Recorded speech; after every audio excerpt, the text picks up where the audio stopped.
Hi there and welcome back to Japan, specifically Tokyo, where I'm going for a walk tonight and I'm going to take you with me. And on this unexpected little walk around seeing what's available in Tokyo at night, I don't really know specific where I'm going, I've got some ideas. I'm near to AKIHABARA. During this, I'm going to also take the time to explain why you're not getting the video that you probably think you were going to get tonight, as well as explaining, well, I'll tell you now, the normal reviews continue from next week. But in the meantime, let's have a little walk around Tokyo.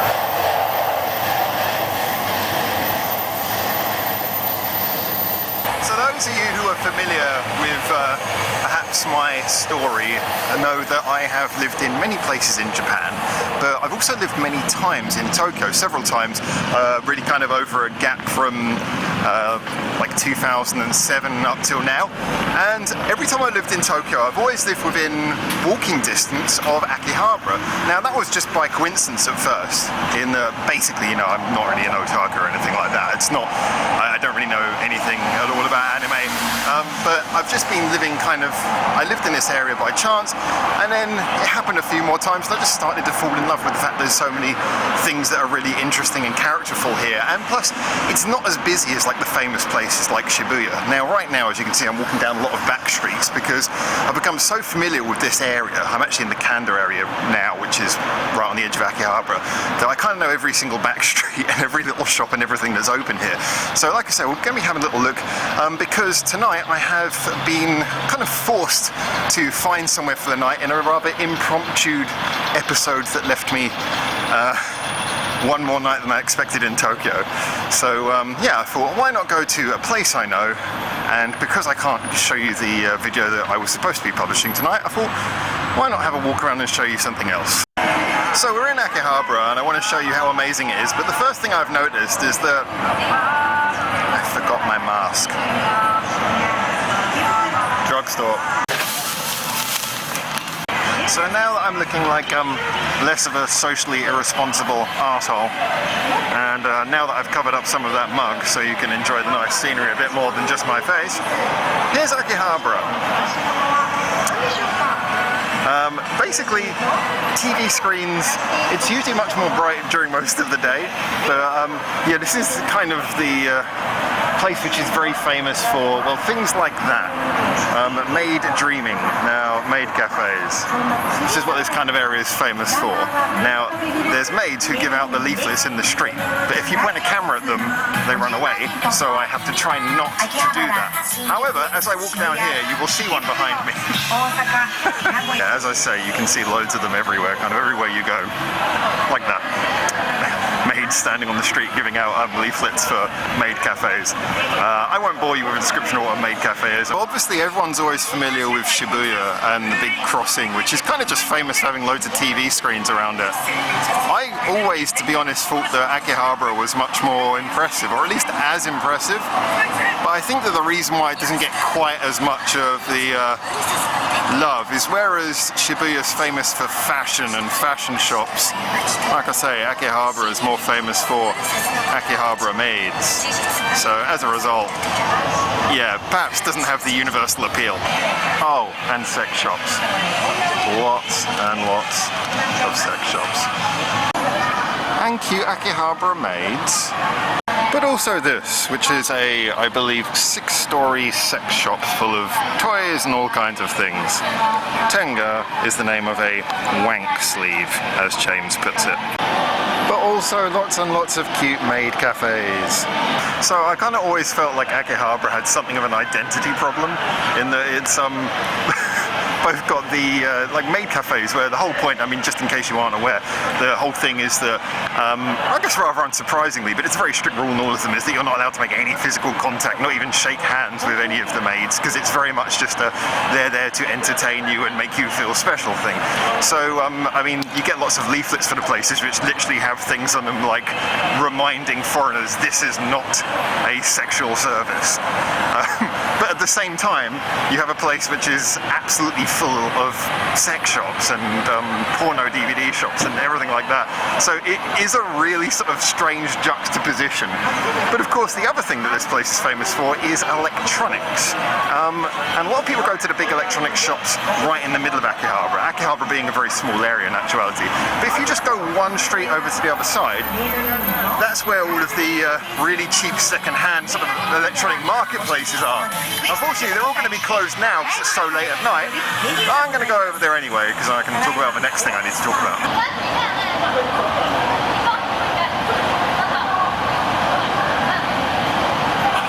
So the street that I'm walking down right now is actually one that during the day is full of electronic shops and places selling like second-hand computers and things like that.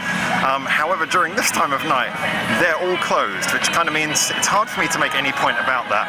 And in fact, these streets become full of the people giving out the leaflets for maid cafes and such like. You can see some of them running around behind me right now. But yeah, the point I wanted to make is anyway, so the reason I wasn't posting the video that I expected to post today is because of the fact that I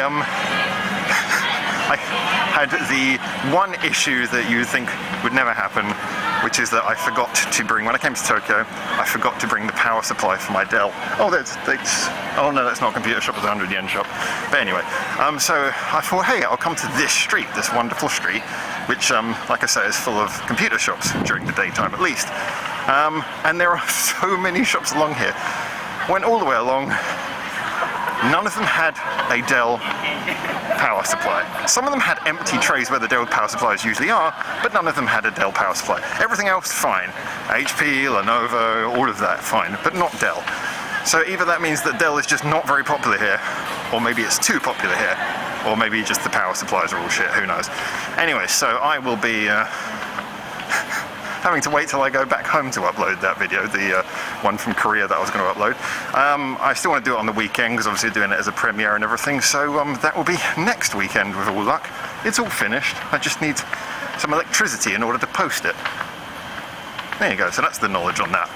So now we're going to go to James's favourite building, his favourite building in all of Akihabara, the AKB48 Theatre, where the famous idol group perform regularly and meet their fans. Except James is not so interested in that floor, he's interested in this floor.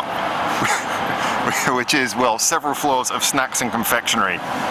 Yeah, see, I had you fooled for a minute there, didn't I? And it's important to remember that in Tokyo as a general, well, in most of Japan, but kind of especially in Tokyo, this is how things work. Shops tend to be stacked. Not everything is at street level. So often you're walking along the street, and as much as you're looking at where you're going, you're also looking up to see what's up above it, on the floors above. So I didn't even know this shop was here until James told me, because I just walked past it so many times. I didn't know that the theatre was in it. I didn't know any of that stuff, because as you can see now, you have to go upstairs to even find that this huge multi-level shop exists.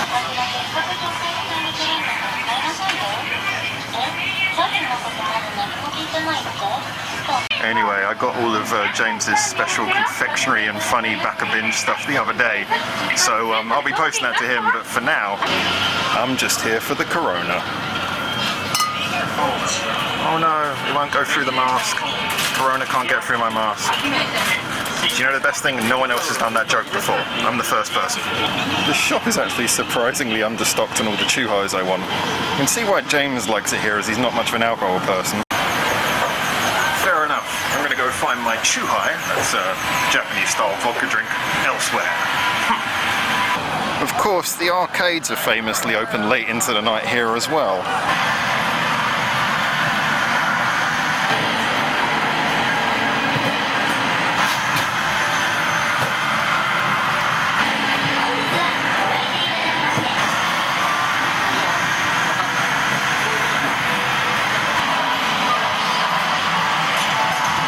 Okay, so from the beauty and modernness of Akihabara, let's have a look at something a bit different.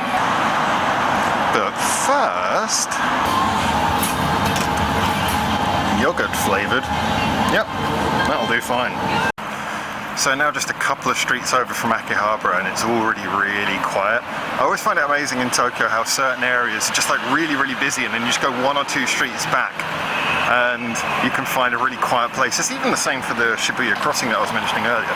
But anyway, we're walking towards a place called Ningyocho, about 10-minute walk from Akihabara, which is a place that, well, actually it's the first place I ever lived in Tokyo, and there's a reason why I want to take you there.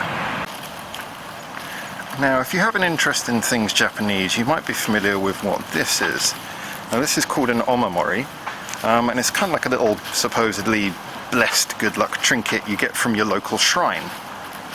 Now, I wouldn't consider myself to be religious, spiritual, even superstitious, but I am one of those people who, you know, because I really love being in this country, I like to kind of get to know its traditions. I like to be involved in this tradition. I like to be part of the traditions. I've taken part in like the Matsuris, the sort of annual festivals for local shrines and things in places where I've lived. But I always keep this one omamori. You're supposed to replace it every year, and I try to replace it every year, although sometimes I'm a bit late. I keep this one omamori from this one particular jinja shrine, because it's one that actually has a nice little story to it. That's right, it's story time. So to cut a long story short, the first time I was in Tokyo was many years ago, sort of 2007, 2008 time. And as a general, it was a really interesting experience. I mean, it was, I came here and I did music while I was here. I loved so much about what I did. It was something that stayed in my memory for so long. I mean, like I say, before I came to Japan the first time, I was interested in Japanese music, but I didn't have I wasn't into a lot of what I'd seen of the culture, which was the pop culture, you know, the sort of anime and stuff. I hadn't really got into that. I liked some of the traditional things, but didn't really get much of that. You know, like I liked koto music, but I could barely find any. Obviously, this was kind of before it was really super common to use streaming services and things, and that music probably wouldn't have been on there anyway. But anyway, the point is that I hadn't been exposed to much genuine Japanese culture, so I was kind of a bystander. But just being here and getting used to daily life, I always say most of the things I really love about Japan are very sort of simple, the intricacies, just the little details of daily life, the way things work. You know, the sort of music you hear, the way people behave, it's kind of like, you know, the general life. Anyway, so like I say, that first trip was where a lot of that had impact.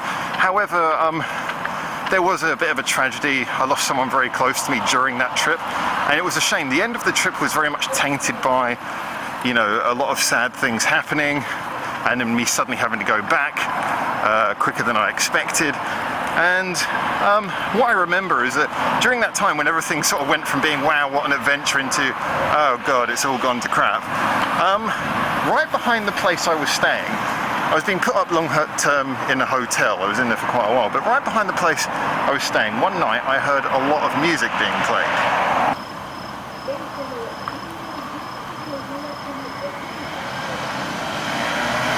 While I was waiting at that junction, I realised that I am so far away from other humans now that I can kind of afford to loosen the mask. It's really hot tonight as well. Oh god, nearly lost it.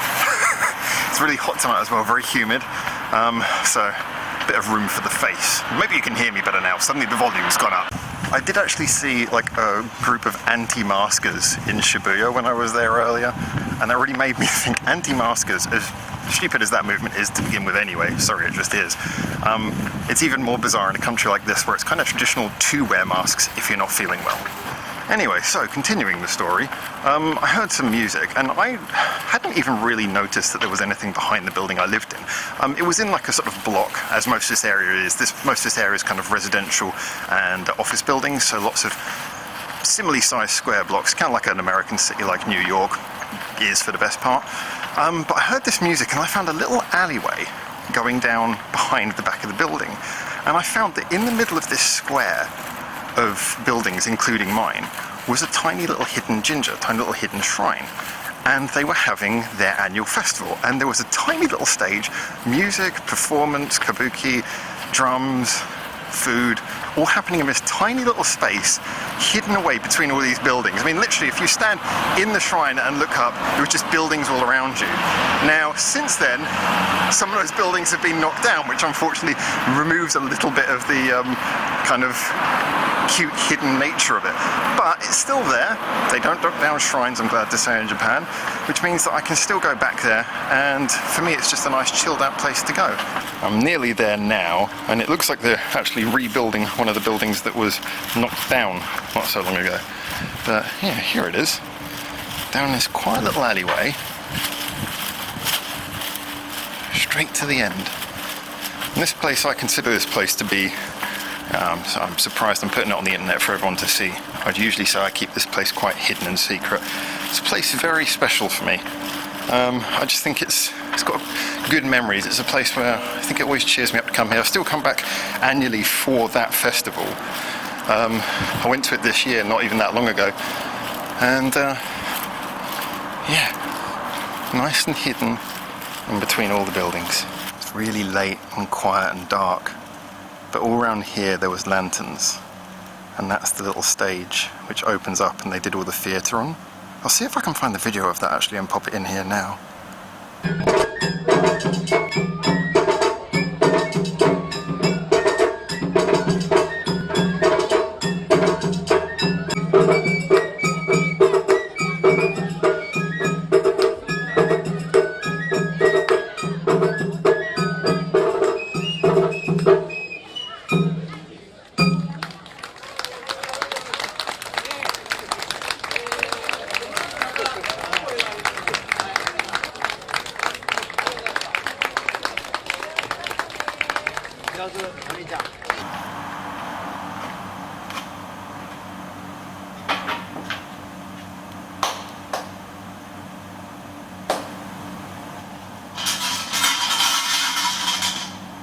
Technically speaking, it's closed right now. Usually you have like a little door thing open in the front where, so when you're doing your little prayer, you can look at the nice little ornament thing for the kami-sama, which is like the little spirit that lives in there.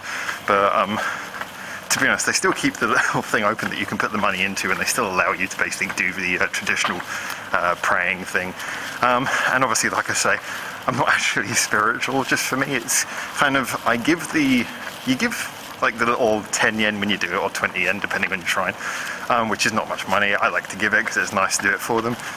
And then you do, you know, I actually think the interesting thing about this is because they, you speak to most Japanese people, and it's kind of similar to a lot of religions nowadays. I'm going to get into a heavy subject here, but basically most people don't believe in it in that sense. But I think they all, well, the vast majority kind of hold to these traditions. And obviously, whereas a lot of religions have a lot of heavy stuff related to, you know, sort of dogmas and books and stuff like that, Shintoism in the simplest form doesn't really have any of that.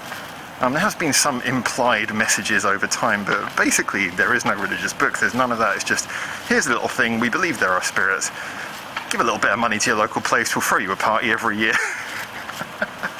So yeah, for me it's just, it's a nice place. I think when they do the little prayer space, or whatever you want to call it, it's basically just somewhere to go and just have a little bit of a self-reflection and give a little bit of money to a local organisation who provides a party every year and a nice little place you can go and chill out.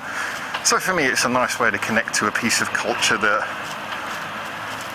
yeah, that's the interesting thing, isn't it? Japan's kept this piece of culture alive so strong, even though, like I say, objectively no one believes that they're really being watched by kami-sama. No one believes that the spirits are coming to get them. They keep it alive because it's a nice tradition. It's like all you Christians with your Santa Claus. That's right, isn't it? Christmas is about the death of Santa.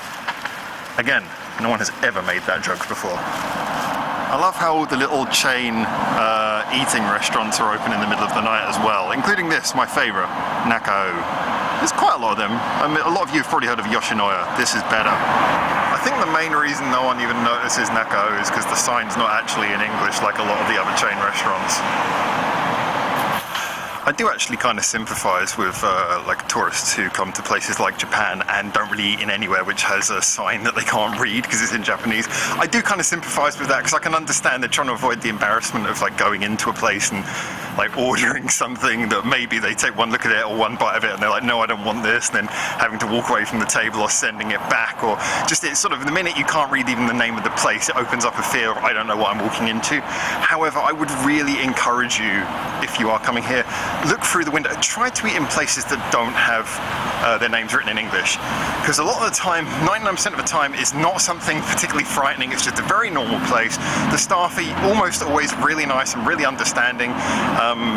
So, you know, I mean, most of that, just look through the window, have a look. If people seem to be eating something that looks edible, you're probably fine. Just go in there and the staff will help you. So I do get it, but guys, if you come to Japan, I would actually say set yourself a challenge. Try to deliberately only eat in places that don't have the signs written in English characters, and I think you'll probably have a much more enriching experience. Probably get a nice few stories and surprises along the way. Anyway, we're walking back to Kanda, which, like I say, is where I was walked from at the beginning of this video, and that's where I'm staying. Now, I'm staying in like a fancy net cafe. A fancy net cafe. Basically, there used to be like a lot of people would sleep. You probably know it became like a famous thing that people started sleeping in internet cafes, so they started producing like all-night fees, so you could pay for basically a night in a net cafe, and then they became more and more common that they would just have like flat spaces on the floor, so you could just lie down on them and sleep in them. So they started catering for that very deliberately. And then also on the other side, you'd have like karaoke rooms where people would do the same thing there. They would just rent out a karaoke room if it was cheaper, because obviously it doesn't have a computer or anything in, but it's still a space where you can sleep. So people who couldn't get home at night, they'd just rent out a karaoke room, sleep in there overnight. So a lot of places would have like cheap prices, so you could go in there. Obviously you'd have to listen to people singing through the walls, but tend to be the best value place to do it. So kind of in the space in between those two things, something emerged, which is that you started getting these net cafes who were basically, because you know, a normal net cafe is just kind of like, you get like a booth like you're in an office. So if you snore loudly, like I occasionally do, then you kind of annoy everyone else. However, like I say, something occurred in the middle, which is that you start getting these net cafes a little bit more pricey, but you do actually get your own little mini room, which is kind of, like I say, about the size of a booth, but it's an actual room with a lockable door and everything. And yeah, so it just kind of fills the gap. It is like a net cafe which is totally designed for you to sleep in it and stay overnight and basically live in it. And they've got like little like microwaves and stuff where you can make your food if you bring something back. And actually, the very fact that I'm out now kind of proves the point, in that I went in there, I booked like a 12-hour package, and then I just said, all right, I'm going out for a couple of hours, I'll be back soon. And they've just kept my door lock and my stuff in there, so it's just kind of like a hotel. Anyway, enough yabba from me. I'm going back there now, and you can see it, because my god, does it have an interesting outside. So this is my place in Kanda. Manbu Plus. Actually, given the way it's written, is that Manbu Plus Plus? And why is the N so small? I'm not sure.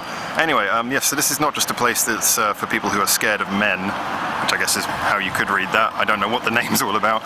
As you can see, that is one hell of a lot of illumination. It's not like you would miss this place. You come home drunk to here, you're going to find it easy. Anyway, I don't know who pays their electricity bill, but it's certainly not me. The prices are actually quite good.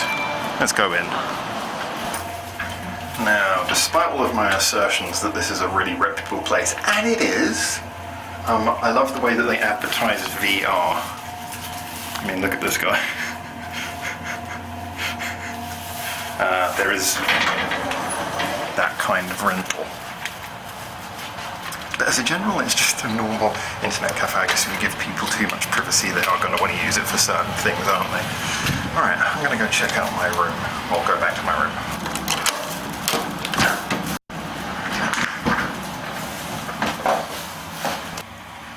Yeah, so it's a nice little room with a suspicious, and yet I'm glad to say, wipe clean looking sheet. This is more than enough room to sleep in. You've got a computer, loads of plugs so I can plug in my computer. Yeah, pretty good. And then all of the stuff I threw in the corner, including the Pokemon stuff that James wanted me to buy. Yay. So thank you so much for enjoying this little video with me. I hope you enjoyed it. I know it wasn't the one a lot of you expected. Next time I'll remember to bring the working power supply, not an old broken one.